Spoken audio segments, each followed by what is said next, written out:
الله أكبر الله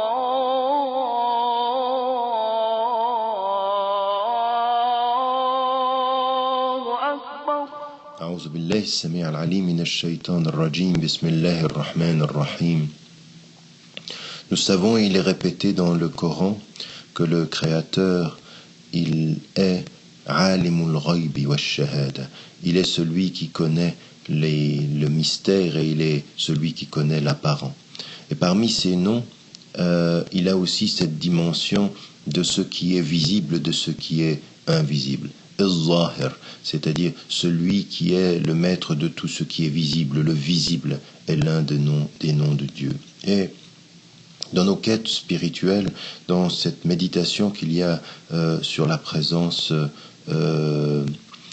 du divin, il y a vraiment à se souvenir de cela, à méditer ceci. Quand nous regardons et nous observons l'univers, quand nous nous observons nous-mêmes le matin même devant nos miroirs, devant le regard des autres, avec les autres en société, au moment où nous jeûnons, il est dans tout ce qui est visible, et il y a une certaine façon d'observer le visible, de regarder le visible et de nous souvenir qu'il est des signes. Sanurihim ayatina. Dieu dit, nous leur montrerons nos signes fil afaqi wa fi anfusihim, dans les horizons et en eux-mêmes.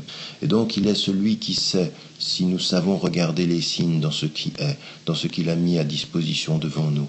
Et il est al-Zahir, il est celui qui est visible, il est l'évidence de l'être si nous savons regarder l'être avec les yeux physiques comme avec les yeux du cœur. Mais il est également al-Batin, c'est-à-dire celui qui est l'invisible, celui qui est le caché, celui qui est derrière, celui qui est le secret.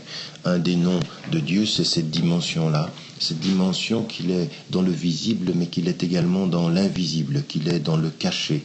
Et là aussi, dans l'expérience spirituelle, il y a cette proximité avec l'apparent, cette proximité avec le visible, et puis il y a cette quête dans l'invisible, il y a cette quête dans le cœur, il y a cette quête dans le secret, il y a cette quête dans l'intimité de l'être, et qui nous fait, dans le cheminement qui est le nôtre, essayer de comprendre que Dieu sait ce que personne ne voit, que Dieu est là où personne ne peut être, et que il est également le maître de tous les secrets, et que notre vie, finalement, dans la présence du divin, elle n'est pas simplement de nous en tenir à ce que nous savons, elle est également d'être en quête de ce que nous ne savons pas, de ces secrets de la vie, de ces secrets qu'il y a derrière les signes.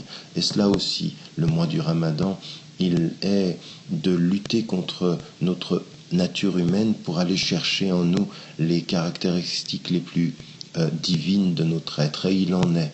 Et là, parfois, des secrets nous sont révélés sur la nature de notre être, sur la nature de notre destinée, sur les signes que l'on peut avoir, des secrets qui nous appartiennent, des secrets qui sont dans le dialogue avec le divin.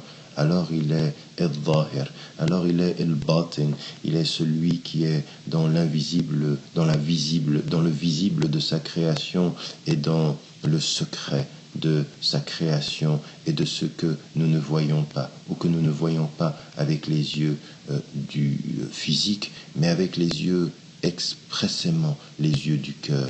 Comme il est dit dans le Coran, Lahum qulubun la yafqahuna biha. Ils ont des cœurs, ils ne comprennent pas avec les cœurs. Et il y a parfois, dans cette proximité avec le divin, il est ce secret, celui qui se trouve là où nous ne pensions pas pouvoir trouver un être. Il est l'être qui est dans le secret et le révélateur de tous les secrets. Celui qui révèle non pas le texte qui se lit, mais le sens que l'on ne lit pas, mais que l'on vit.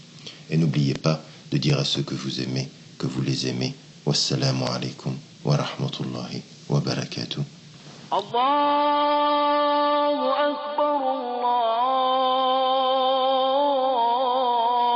Akbar. La